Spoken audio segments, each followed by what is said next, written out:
AITA for taking my name off my wife's dance class bills after she humiliated me? I'm Christopher, 38, and when this happened, Audrey and I had been married for 8 years. We were the kind of couple people assumed had it all together because we remembered birthdays, showed up on time, and kept a shared calendar full of dinners, appointments, and plans labeled with words like reset and reconnect. What nobody saw was me moving our coffee table 6 inches to the left at 11 at night, so I could practice a basic turn in socks without breaking a toe. I wasn't trying to become a ballroom dancer. I was trying to stop feeling like my wife looked through me. When I first met Audrey, her confidence was one of the things I loved most about her. She could walk into a room where she knew no one and somehow leave with 3 invitations, 2 phone numbers, and a story everybody remembered. She made ordinary plans feel spontaneous. She could talk me into trying a new restaurant, taking a last-minute weekend trip, or going to a concert on a work night when I would normally have stayed home. Back then, her confidence felt generous. It pulled me in. Over the years, it became sharper. The first changes were small enough that I could explain them away. She would correct me in front of friends, then laugh and say, "I'm just helping." If I told a story, she would interrupt to fix some detail that didn't matter. It wasn't Tuesday, she once said while I was talking about a flat tire. It was Wednesday. I looked at her. "Okay. And you didn't call the tow truck first. You called me." Everyone at the table laughed because Audrey delivered corrections like punch lines. On the drive home, I asked why she had needed to stop me 3 times. "You were telling it wrong," she said. "It was a story about a tire. You're making this heavier than it needs to be." That became one of her favorite sentences. If I asked her not to tell our friends about an argument we had in private, I was making things heavy. If I asked her not to joke about my clothes while I was standing right beside her, I was too sensitive. If I stayed quiet after she embarrassed me, I was cold. If I reacted, I was dramatic. Once, before a friend's anniversary dinner, she stood in the bedroom doorway while I buttoned a shirt and said, "You're not wearing that, are you?" I looked down. "What's wrong with it?" "It makes you look tired." "It's a blue shirt. It's the way you carry it." I changed because we were already late. At dinner, she told the story anyway. "You should have seen the first shirt," she said, smiling around her wine glass. I saved him. Everyone laughed. I smiled because not smiling would have started another conversation about my insecurity. By the time Audrey later complained that I had no spark, I had spent years learning to measure every word before saying it. I'm not pretending I was perfect. Sometimes I shut down too quickly. Once or twice, I answered her with a tone that was colder than necessary because I was tired of explaining the same boundary. I also stayed quiet much longer than I should have. I told myself I was protecting the marriage from pointless fights. What I was really doing was teaching Audrey that she could push until I disappeared. The dance class started with a calendar invite. One Tuesday afternoon, my phone buzzed with an event titled Dance Reset. It was scheduled for 6 Thursday evenings. Audrey had added a heart emoji after the title. That night, she brought it up while we were eating takeout at the kitchen counter. "We need something that feels like us again," she said. I put down my fork. "Dancing. Something physical. Playful. Romantic. You know I can't dance. You can learn." There was no edge in her voice. No joke at my expense. She reached across the counter and touched my wrist. "We keep saying we want to reconnect," she said. "Maybe we should actually do something." I wanted to believe she meant both of us. The class fee hit our shared card the next morning.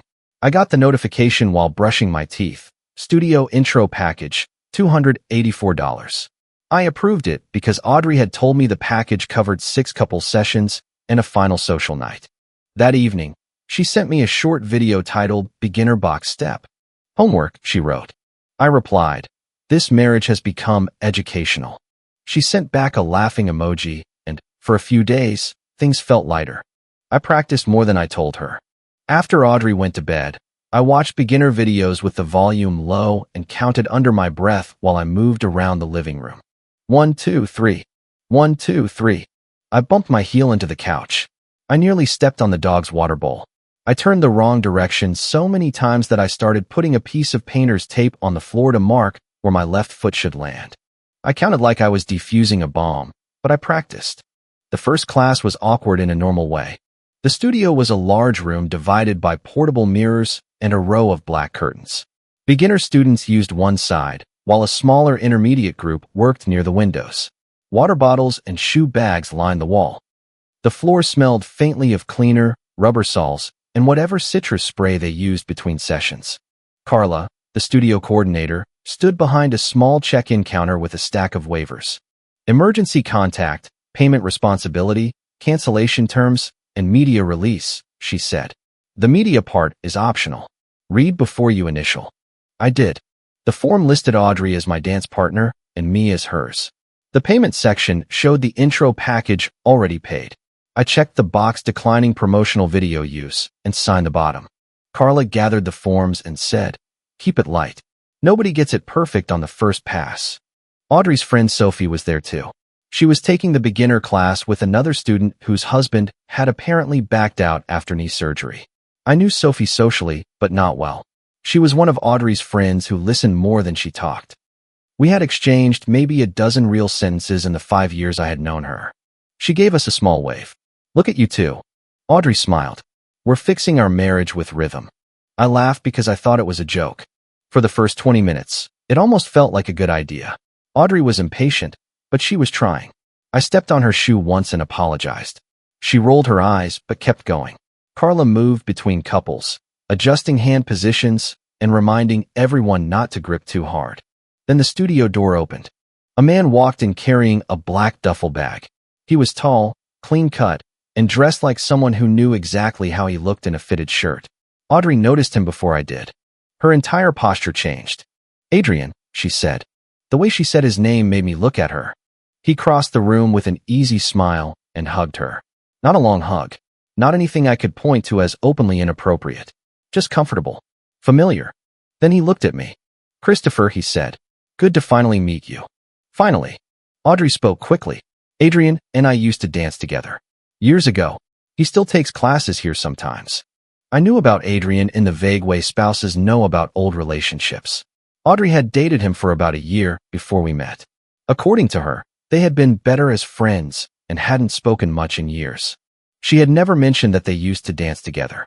She had also never mentioned that he might show up to our couple's class. I kept my voice low. "You didn't tell me he was coming." "He's not coming for us," she said. "He takes the intermediate class." Adrian glanced toward the other side of the room. "I'm early." Carla called everyone back into position. I thought that would be the end of it. It wasn't. Adrian stayed near our side of the room while the instructor demonstrated a turn. Audrey asked him a question about her foot placement. He stepped behind her, lightly repositioned her shoulders, and showed her how to shift her weight. I stood there holding my hands at my sides. "Try it with Christopher," Carla said. Audrey faced me, but her attention stayed on Adrian. We attempted the turn. I missed the timing by half a beat. Audrey sighed. "You're counting too much," she said. "I'm trying to stay on beat. You can't hear the music if you're treating it like a spreadsheet." Adrian gave a soft laugh. "Some people need the structure first." It sounded polite. It also sounded like he had been invited into a conversation about me that I hadn't known was happening. We tried again. I led too early. Audrey pulled away. "See? You're forcing it. I barely touched your hand." Adrian knows how to lead without making it weird. The couple beside us looked down at their feet. I felt heat move up my neck, but I kept my voice level. "Can we do this without comparing me to him?" Audrey smiled as if I had proved something. "Please don't start." There it was. Adrian lifted both hands. "I'm just here to help with the choreography." "There is no choreography," I said.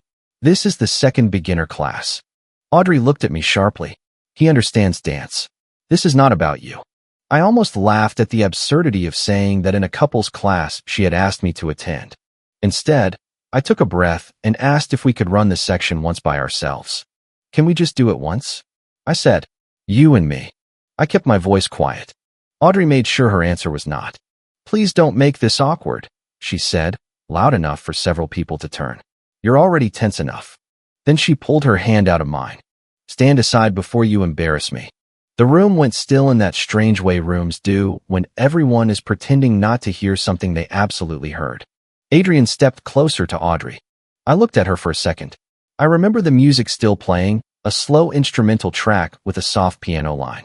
I remember Carla standing near the sound system with one hand over the volume control. I remember thinking that Audrey expected me to do exactly what she said. "Stand aside. Wait. Smile." Then Sophie walked over. She looked at Audrey first. Then I'll dance with the husband you keep treating like furniture. Audrey stared at her. Excuse me. Sophie turned to me and held out her hand. I'm not great either, she said. But I won't treat you like a coat rack. I hesitated because I understood immediately how Audrey would frame it. Sophie must have seen that on my face. This is a dance class, she said, not a marriage proposal. A couple of people laughed nervously. I took her hand. Then let's count it slow, I said. We moved into position. Sophie was not flirting with me.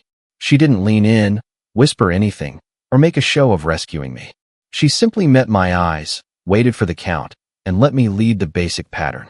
1, 2, 3. 1, 2, 3. My first turn was slightly wide. Sophie adjusted without yanking her hand away. Again, she said. The second one was cleaner. Carla watched us from near the speakers. That was actually good, she said. Run it again from the turn. So we did. Because I had practiced, I knew where my feet were supposed to go. Because Sophie was not sighing every time I moved, I could hear the music instead of waiting for the next insult.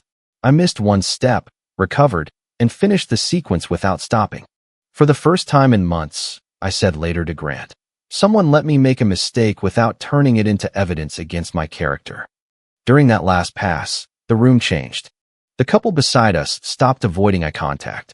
Carla's expression became more careful. Adrian's smile tightened. Audrey folded her arms. The story she had been building, that I never tried, that I had no rhythm, that I made everything difficult, had cracked in front of an audience. Not because I was a great dancer, because I was competent enough to prove she had been lying about the effort. When class ended, I thanked Sophie. She picked up her water bottle. You did fine. I appreciate what you did. I should have said something sooner. About what? She looked toward Audrey, who was speaking quickly to Adrian by the mirrors. Nothing, Sophie said. Just be careful what version of you she's been selling. Before I could ask what that meant, Audrey called my name. She was already walking toward the door. I followed her into the parking lot. The overhead lights made everything look flat and harsh. Audrey turned on me beside our car, gym bag hanging from one shoulder. What the hell was that? I looked at her. You'll have to narrow it down. Dancing with Sophie. You pushed me out of a couples class. You knew exactly what you were doing. I accepted a dance partner who didn't treat me like a problem. You were trying to make me jealous. No. You embarrassed me because you needed a little revenge moment. I glanced toward the studio door. Adrian had come outside and was standing several yards away, pretending to check his phone. You told me to stand aside before I embarrassed you, I said.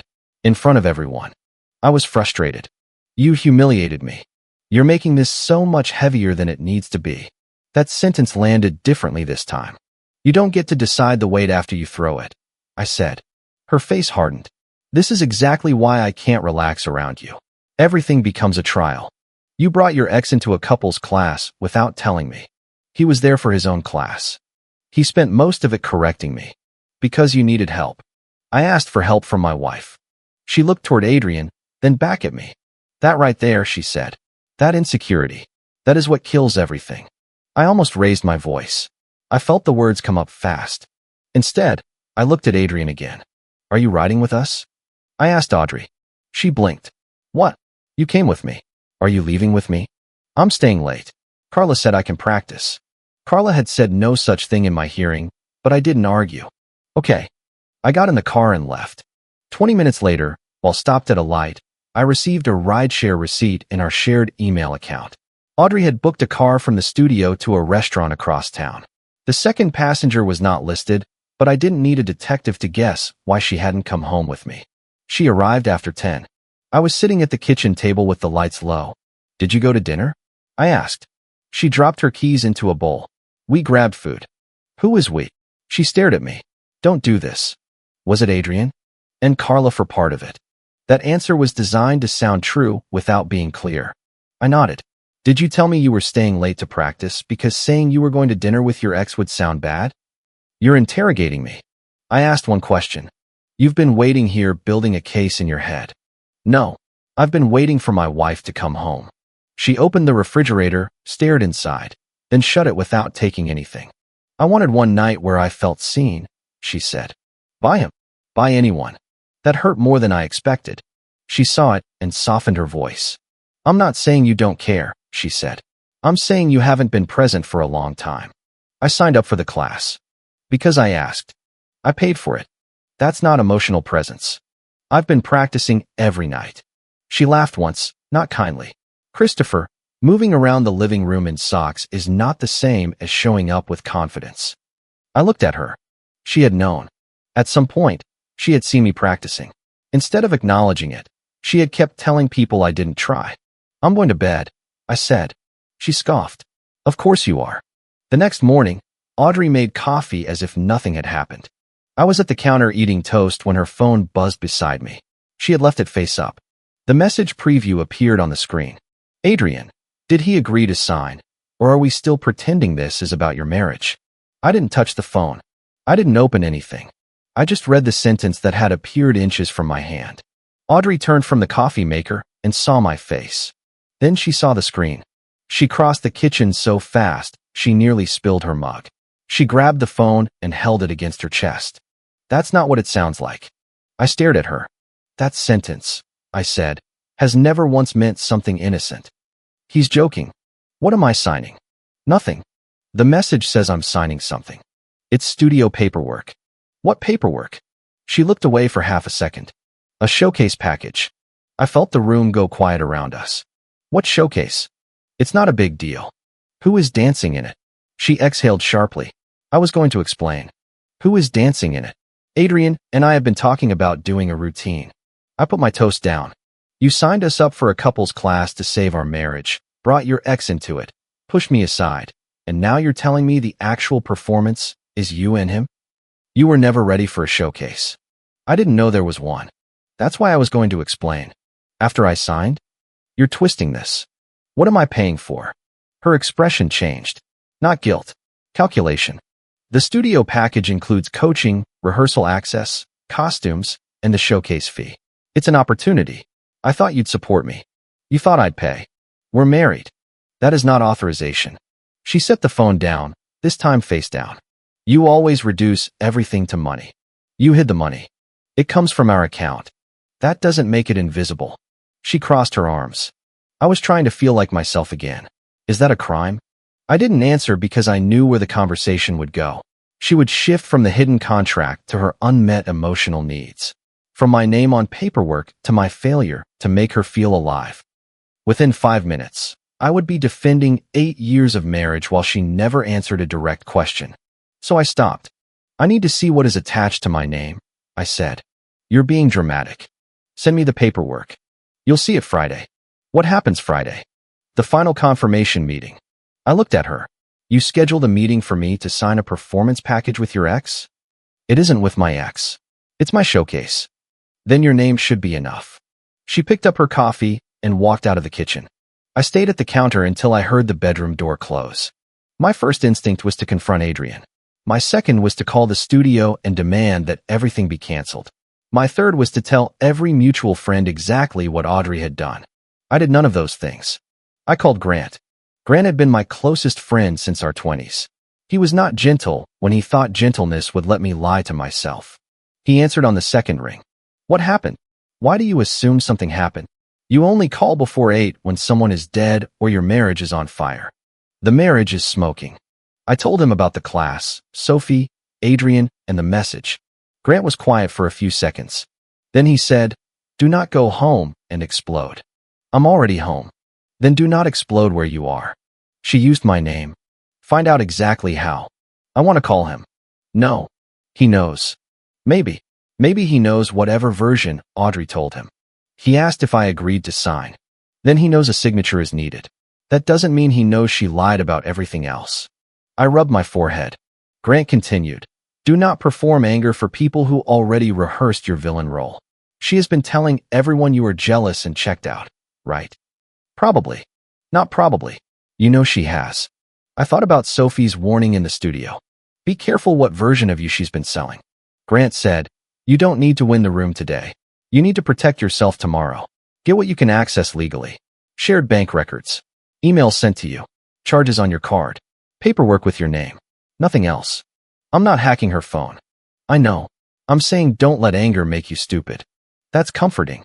I'm not here to comfort you. I'm here to keep your anger from getting expensive. I breathed out. Get proof, he said. Then cut the line clean. After we hung up, I opened the accounts I had a right to access. The first charge was the $284 intro package. Then I found 3 additional charges from the studio over the previous month. 2 were $175 each. 1 was $620. Audrey had described them as studio fees when I asked why our card balance was higher than normal. One of the smaller charges was labeled private coaching. The other was rehearsal floor access. The $620 charge was showcase deposit. There was also a Zelle request from Audrey for $900 with the note, studio balance. I hadn't paid it yet because I had assumed it was for future couple sessions and wanted to ask what it covered. In our shared email, I searched the studio name. Most messages were ordinary reminders. Then I found one that had been sent to both of us 4 days earlier. Final showcase confirmation, Friday, for 30 p.m. The email thanked Audrey and Christopher for reserving a performance package and said all listed financially responsible parties needed to confirm payment terms. Attached was a draft waiver. Audrey was listed as the performing client. Adrian was listed as the primary dance partner. I was listed as secondary responsible payer. The signature line beside my name was blank. Under cancellation terms, the deposit was partially refundable until 72 hours before final confirmation. After that, private coaching fees and a portion of the showcase deposit became non-refundable. The media release section had approved, typed beside Audrey's name, and pending beside mine. I sat back in my chair. She had not just hoped I would support her. She had been building a package around the assumption that I would show up and sign, because refusing in front of people would make me look petty. I checked the shared calendar. The first 6 entries were labeled Dance Reset. After that, there were 4 events labeled Only Studio. 2 overlapped with evenings Audrey had told me she was having dinner with Sophie. I didn't call Sophie. I opened the shared rideshare receipts. One showed a pickup from the studio after a late rehearsal and a drop-off at Adrian's building. Audrey had told me that night she stayed late with the instructor and then went straight home in a car because she was tired. The receipt alone didn't prove an affair. I didn't pretend it did. It proved she had lied about where she went. Then I found a voicemail from 3 days earlier. I had ignored it because Audrey had sent a text immediately after saying she had handled the studio schedule. I played it. Her voice filled the room. Christopher, Carla needs us there Friday. Just show up, smile, and please stop making this about your feelings. It's one signature. I don't want a scene. I played it twice. The phrase, one signature, had meant nothing to me then because I thought she was talking about a standard waiver. Now it sounded like what it was. A plan. I took screenshots of the records in my accounts. I downloaded the email sent to me and printed the waiver. I wrote down the dates and amounts of the charges. I saved the voicemail to a folder on my own computer. I didn't build a dramatic binder. I put 5 pages into a plain white envelope. Then I called the studio. Carla answered. Hi, this is Christopher.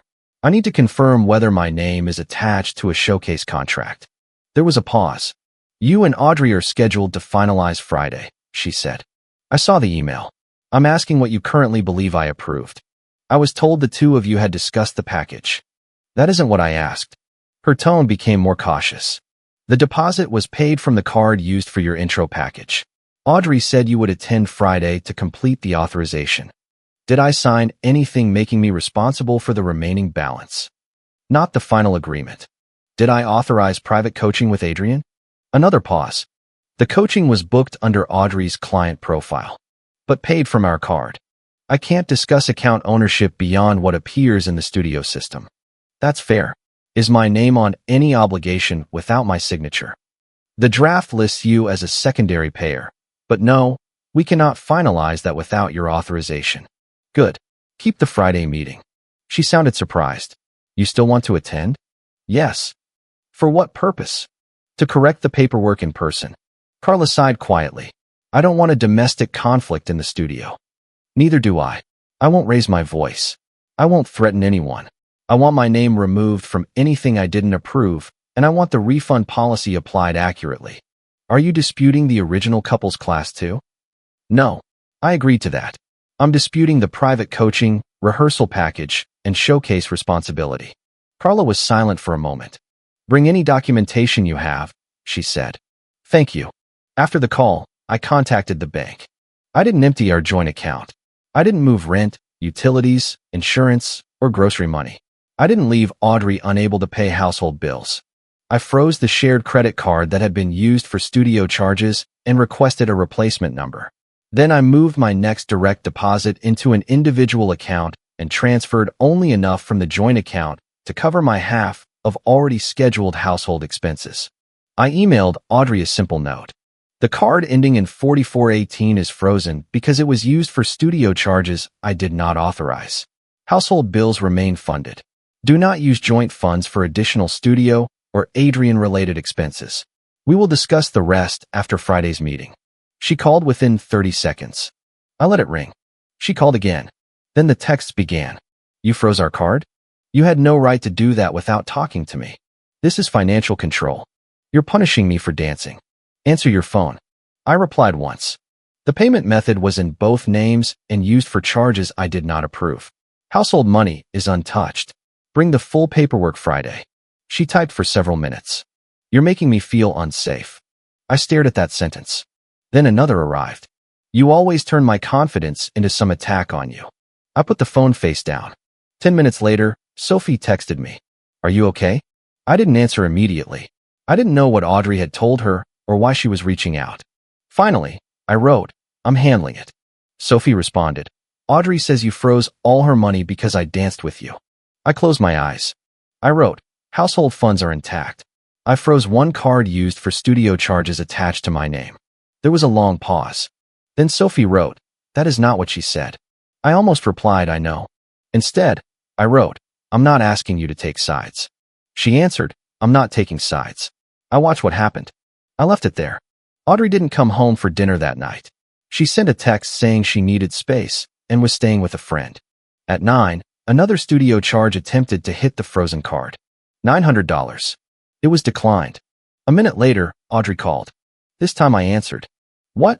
She said before I could speak. What did you do? I froze the card. I told you that. The balance was due tonight. For what? You know for what. The showcase. Yes. I'm not paying it. You are blowing up something important to me because you're jealous. I'm not jealous of the dancing. I'm done being billed for the lie. She went quiet. Then she said, Adrian and I were counting on that rehearsal time. There should not be an Adrian and I expense on a card you told me was paying for our marriage. You were never going to perform. I was never given the choice. You would have embarrassed me. There it was again, only now without an audience. I said Friday, bring the paperwork. She hung up. The next day, 2 friends reached out separately. The first was Mark, who had known both of us for years. Hey, he said when I answered. I'm not trying to get in the middle. Then this is a risky phone call. He gave a nervous laugh. Audrey said you cut her off financially. I froze one credit card after I discovered it was being used for a dance showcase with her ex. Silence. With Adrian? Yes. She said he was helping with a class. He is listed as her primary partner. Mark took a breath. Did you know? No. Okay. That one word told me he had expected a different answer. The second call came from Jenna. She was more direct. Did you dance with Sophie to embarrass Audrey? No. Did Sophie ask you in front of everyone? Yes. Why? Because Audrey shoved my hand away and told me to stand aside before I embarrassed her. Jenna was quiet. That is not the story I heard. I'm aware. What story did you hear about me before that? Another silence. Then she said that you refused to practice, complained about the money, and acted jealous when Adrian volunteered to help. I paid for the class and practiced at home for weeks. She said you mocked the whole thing. I made one joke about homework. Jenna sighed. I don't know what to say. You don't have to say anything. I'm sorry I assumed. I appreciated the apology, but I didn't feel triumphant. I felt tired. Audrey hadn't invented one giant lie. She had curated dozens of small ones. She had removed every detail that made my reaction understandable and kept every detail that made her look patient. By Friday afternoon, I had slept badly for 2 nights. Grant called before I left for the studio. You have the documents? 5 pages. You froze only the relevant card? Yes. House money covered? Yes. Good. I feel like I'm walking into a trap. You are. The difference is you know where it is. What if she cries? She will. What if she says I'm humiliating her? She will. What if Adrian acts like he had no idea?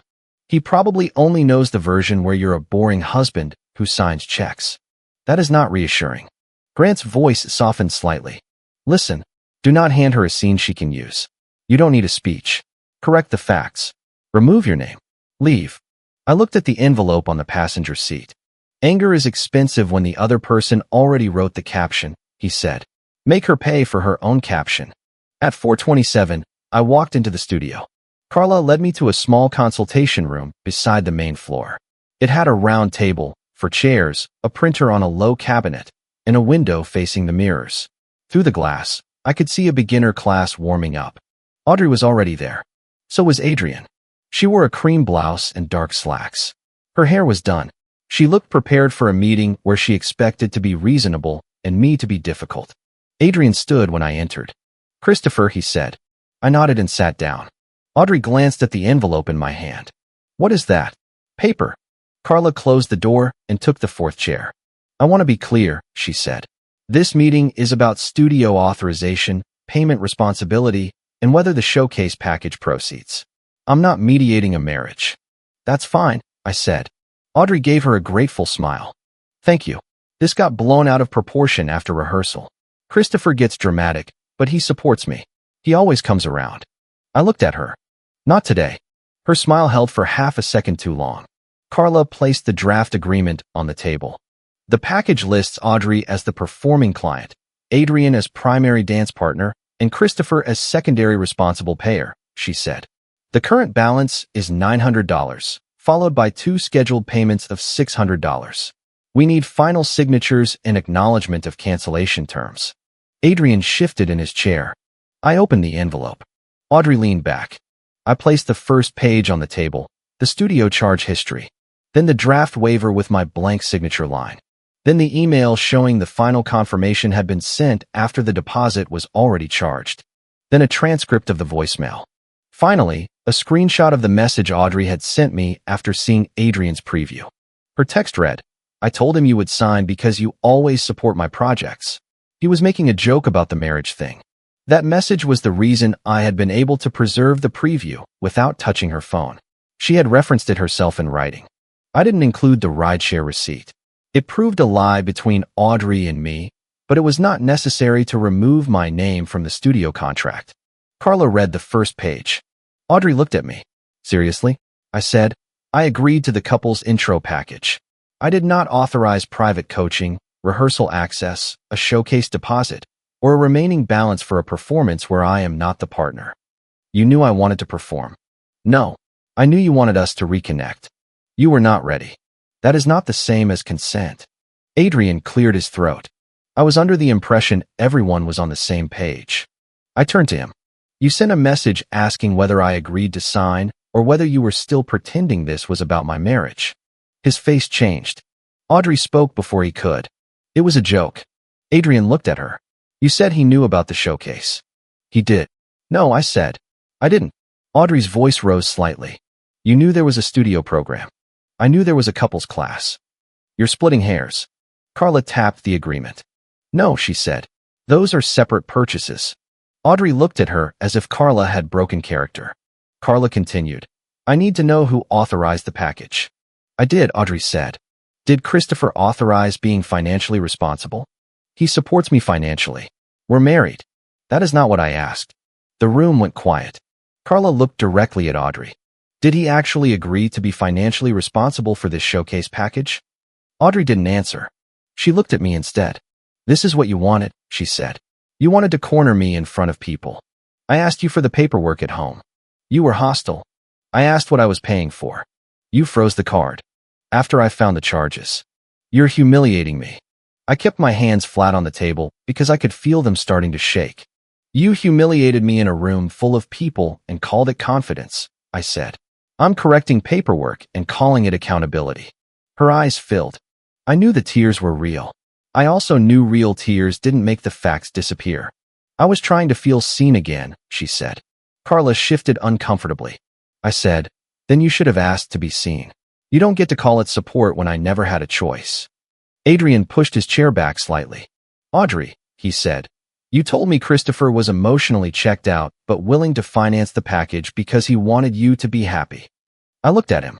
And you were comfortable with that? He gave me a guarded look. I was told this was an arrangement between the two of you. You were also told we were pretending it was about the marriage. That was her wording, not mine. But you repeated it. He looked down at the papers. I'm not here to fight with you. No, I said. You're here to dance with my wife on a package with my name under the bill. Audrey snapped. Stop talking about me like I'm property. I'm talking about the invoice. Carla raised a hand. We are not proceeding today. Audrey turned to her. What? I'm pausing the package until the parties listed are accurate and payment responsibility is clear. Christopher's name cannot remain as a payer without his authorization. I can pay it, Audrey said quickly. Then we can revise the agreement to your name and another approved payment method. Audrey looked at Adrian. He leaned back. I'm not signing anything connected to your marriage. Her head turned toward him slowly. You were willing to dance. That isn't the same as taking on your balance. Now you care about boundaries? I care about being told the truth. I almost laughed, but there was nothing funny about watching two people discover limits only when consequences reach them. Carla turned to me. We can remove your name from the draft immediately. As for refunds, the original couples package is mostly completed. So that is not refundable. The private coaching sessions already occurred. The unused rehearsal access can be refunded to the original payment method once the card issue is resolved. The showcase deposit is subject to the cancellation schedule. How much is recoverable? I asked. She checked the terms. $240 from unused rehearsal access. $300 from the showcase deposit if the package is canceled today. The rest of the deposit is non-refundable because coaching time and production planning were reserved. That's fine. Audrey stared at me. You're fine losing money just to punish me? I'm not losing the rest. The studio will revise the invoice to you. Carla nodded. That is correct. Any remaining non-refundable amount belongs to Audrey's booking profile. Audrey's face went pale. She had assumed shared money meant no individual consequence. Once my name came off the package, the cost stopped being abstract. Carla printed a short amendment.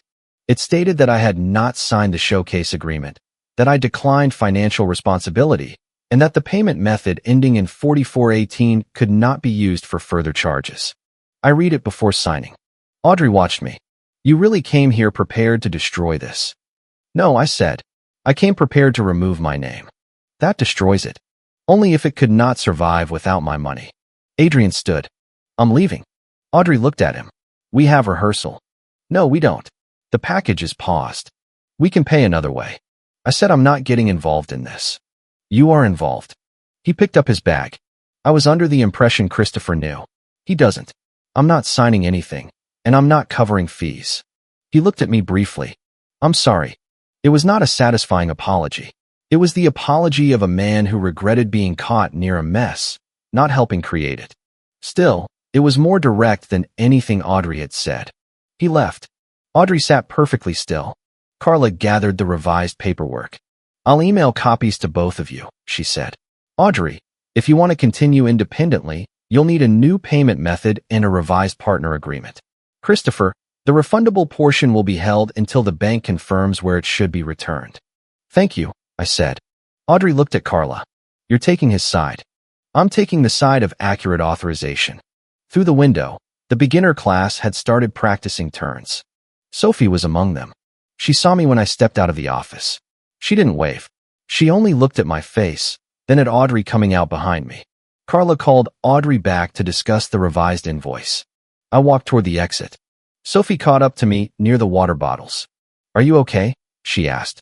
I will be. Did she use your name? Yes. Sophie pressed her lips together. She told me you offered to pay because you refused to perform. That isn't what happened. I know that now. I looked toward the office door. I'm not asking you to fix the social story. She already made me part of it. I don't want you accused of anything. She already accused me of flirting with you. I'm sorry. You didn't do it. That usually doesn't stop a story. Sophie gave a tired smile. No, but facts help. She didn't post anything. She didn't create a group chat or send a dramatic message to everyone we knew. Over the next week, she answered people who contacted her directly. Jenna called her and asked whether I had used the dance to provoke Audrey. Sophie told her. He danced because she shoved him aside. That is not the same as chasing me. Mark asked if I had planned the whole thing. Sophie said. He looked like he wanted the floor to swallow him. I asked him because Audrey was being cruel. When Audrey texted Sophie and demanded loyalty, Sophie replied, I'm your friend, but I'm not going to lie for you. I know because Sophie showed me that single exchange later when Audrey claimed Sophie had been trying to interfere in our marriage. Sophie's role ended there. She was never a love interest. We didn't start having private dinners. We didn't bond over Audrey's behavior. She was a witness who refused to help someone rewrite what happened in front of her. That mattered more than Audrey expected. For years, Audrey had controlled the story because she was the fastest and most confident person in the room. She could turn a private disagreement into a funny anecdote before I decided whether I wanted it shared. She could label my response insecurity before I even spoke. This time, she was not the only narrator. The financial consequences arrived first. The studio canceled the showcase booking when Audrey failed to provide a replacement payment method by the deadline. She lost the non-refundable portion of the deposit and had to repay the private coaching charges that had been placed on our shared card. I sent her an itemized email, not a threat. Private coaching, $350. Showcase deposit charged without my approval, $620. Refund due from studio, $540 total. Remaining amount to be repaid by Audrey, $430. There were also smaller rehearsal fees, but I kept the accounting to charges I could document clearly. She replied with 3 paragraphs about how transactional I had become. I answered with 1 sentence. You made it transactional when you put my name under the payment line. Adrian backed away completely. According to Audrey, he abandoned her when she was vulnerable. According to a short message he sent me 2 days after the meeting, he said he had been told our marriage was effectively over in every way except logistics, and that I had agreed to sponsor the performance because I felt guilty for withdrawing emotionally. I didn't believe he was innocent. The message preview showed he knew the marriage explanation was at least partly false. He had enjoyed being the person who supposedly understood Audrey in a way her husband did not. He had watched her undermine me and stayed in the room. But I believed he hadn't known about every financial detail. He ended his message with, I should have asked you directly. I didn't. That was wrong. I wrote back, yes, it was. That was our last conversation. The social consequences were slower. Some friends avoided the subject because they didn't want to admit they had accepted Audrey's version without asking questions. Others reached out carefully. Mark called again. I owe you an apology, he said. You already called. I called to investigate. That isn't the same thing. He sounded embarrassed. I believed her because she sounded certain, he said. That's not a good reason. No. She told us you refused to try. I know. She showed Jenna a text where you said the class was educational. That was a joke. She sent a laughing emoji. She left that part out. Of course she had. Jenna apologized too, but not everyone did. One couple remained firmly convinced that freezing the card was financial abuse, even after I explained that household funds were untouched and the card had been used for unapproved charges. I didn't argue with them. I sent one copy of the bank summary to anyone whose opinion mattered enough to affect practical decisions during the separation. I didn't post receipts publicly. I didn't organize a campaign. I had spent too long auditioning for the role of reasonable husband. I was not going to turn the end of my marriage into another performance. Audrey, meanwhile, sent messages in waves. Some were angry. You ruined something that made me happy. You wanted me small because you couldn't keep up. You weaponized money because another man made me feel alive. Some were wounded. I never thought you would expose me like that. You made me look unstable. I can't believe Sophie betrayed me. Some were almost accountable. I should have told you about the package sooner. I did not realize how much the jokes hurt you. I thought you would say no, so I tried to avoid a fight. That last sentence was the closest she came to admitting the real pattern. She expected a boundary, so she tried to remove my opportunity to set it. I replied only when the message involved money, household logistics, or a concrete next step. 3 days after the studio meeting, I sent her my conditions. We would temporarily separate finances. She would repay the unauthorized portion of the studio charges. There would be no contact with Adrian in anything described as marriage repair. She would correct the false statements she had made to specific friends about me refusing to try, cutting her off from all money, and using Sophie to humiliate her. We would attend counseling only after those steps began. If she refused, I would proceed with a formal separation. Her response came 10 minutes later. This reads like a contract. I wrote, "Trust needs terms when words have been used as cover." She called. I answered because I wanted the conversation to be clear. "You're treating me like a criminal," she said. "No, I'm treating you like someone who used my name and money without asking. I didn't forge your signature. You planned to pressure me into signing in a room where refusing would make me look unsupportive. That's your interpretation. Your voicemail said, just show up, smile, and stop making this about your feelings." She was silent. I was stressed.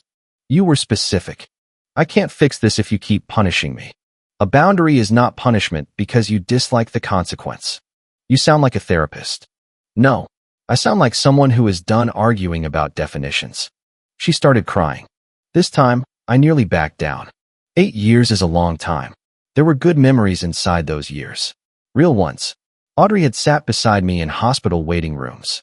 She had made my mother laugh during a terrible holiday. She knew how I took my coffee and which movies I pretended not to like. We had built routines that felt like a language. For a moment, I wanted to say we could start over immediately. Then she said, "I need you to tell people you overreacted." The feeling passed. "No, you have to own your part. My part is that I stayed quiet too long. My part is that I let resentment build and sometimes spoke to you too sharply. My part is not the showcase package. You danced with Sophie. After you pushed me away. You enjoyed making me look bad. I enjoyed being treated like a person." She stopped crying. "That is such a cruel thing to say. It is a cruel thing to realize." We agreed I would stay elsewhere for a few weeks while we sorted out the separation. I packed that evening. There was nothing cinematic about it. I put clothes into 2 medium moving boxes. I packed toiletries, my laptop, important documents, and the old watch my father gave me. I left the furniture. I left the kitchen appliances. I didn't rip photos from frames or throw anything. Audrey stood in the hallway with her arms crossed. So that's it. This is physical distance. We still have decisions to make. You already decided. I decided I'm not staying in the same space while you tell people I'm dangerous for stopping unauthorized charges. I said I felt unsafe. You had access to the household account, your own card, and your income. You were not unsafe. You were unable to charge the studio package to me. She looked away. On the kitchen counter, I placed a written agreement covering the next 30 days of household bills. Mortgage, utilities, insurance, groceries, and the phone plan were listed with the amount each of us would pay. I also left a copy in our shared drive. I set the house key on the counter, then picked it back up. Audrey looked at me. "What? My name is still on the house. I'm not surrendering legal access." She gave a humorless laugh. "There he is. Everything is paperwork now." Paperwork is what finally told me the truth. I kept the key but removed the spare from my key ring and left that one beside the bill agreement. My phone buzzed. It was a message from Carla confirming that my name had been removed from the showcase file and the partial refund had been processed. Audrey saw the studio name on the screen. "You really couldn't let me have one thing." I put the phone face down. "You had a husband trying to learn something he was bad at because you said it mattered to the marriage. You're acting like I cheated. I don't know whether you did." Her face changed. I continued, "I know you lied about dinner. I know you went to Adrian's building after rehearsal. I know you told him I had no rhythm in your life anymore." That last part made her freeze. I hadn't mentioned it before because I learned it only that morning. Adrian's final message to me had included one screenshot. I hadn't asked for it. He sent it to show what Audrey had told him. Her text read, "Chris just needs to show up and pay. He has no real rhythm in my life anymore." I had printed nothing from Adrian for the studio meeting because I didn't need it for the payment dispute. But I had read it. Audrey's voice went quiet. "He sent you our messages?" "1. That was private. So was our marriage." She sat down at the kitchen counter. For the first time since the dance class, she didn't have an immediate response. I picked up the last box. At the door, she said, "You're really leaving because I danced with someone else?" I turned around. "No. I'm leaving because you expected me to pay for the music while pretending I wasn't in the room." I left. The separation became formal 2 weeks later. Not a divorce filed in rage. Not an instant end announced to everyone. A formal separation with separate accounts, written household responsibilities, and counseling offered under specific conditions. Audrey attended one counseling session with me. For the first 20 minutes, she described the dance class as a misunderstanding caused by my jealousy. She said Adrian represented a version of herself she had lost. She said I had withdrawn emotionally and then retaliated financially when she found confidence again. The counselor asked one question. Did Christopher know he was listed as financially responsible for the showcase? Audrey said, he knew I wanted his support. The counselor asked again, did he know he was listed as financially responsible? Audrey looked at me. No, she said. It was the first clean answer she had given. Then the counselor asked whether she would correct what she told our friends. Audrey said she didn't believe public correction was healthy because it would create social polarization. I almost smiled. It was such an Audrey phrase, polished enough to hide the simple fact that she wanted the benefit of a lie without the discomfort of retracting it. The counselor said, accountability can feel divisive to the person who controlled the original story. Audrey didn't return for a second session. That told me more than another month of arguments would have. She repaid the $430 in 2 installments because the written separation agreement required disputed personal spending to be settled before joint property discussions moved forward. The studio never reinstated her showcase. She tried to book a smaller routine with another partner, but the timing fell apart, and Carla would only proceed with a card in Audrey's name and a revised contract. Adrian did not come back. Sophie and Audrey stopped speaking for several months. I heard later that Audrey blamed Sophie for crossing a marital boundary by dancing with me. Sophie's answer, according to Jenna, was simple. You pushed him away and got mad someone else treated him like a person. The mutual friends did not all choose me. Real life is not that clean. Some stayed close to Audrey. Some stayed close to me. Some backed away from both of us because conflict made them uncomfortable. A few revised their opinions slowly as the studio details became harder to dismiss. The important difference was that I stopped chasing unanimous approval. Audrey had spent years making me believe security meant standing quietly while she defined what was happening. If I objected, I was jealous. If I asked for privacy, I was controlling. If I wanted consent before money was spent, I was transactional. If I walked away, I was abandoning her. There was no version of that system where I could earn respect by behaving correctly. The rules changed whenever I got close. A month after moving out, I went back to the studio. Not for Audrey.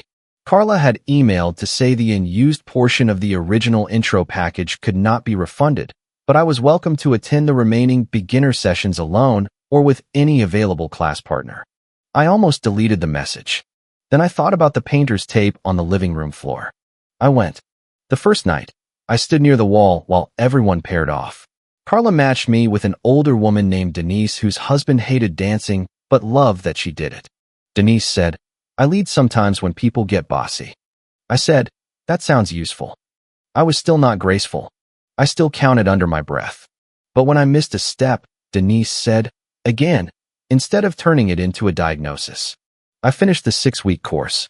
I didn't post photos. I didn't invite friends to prove anything. I didn't tell Audrey.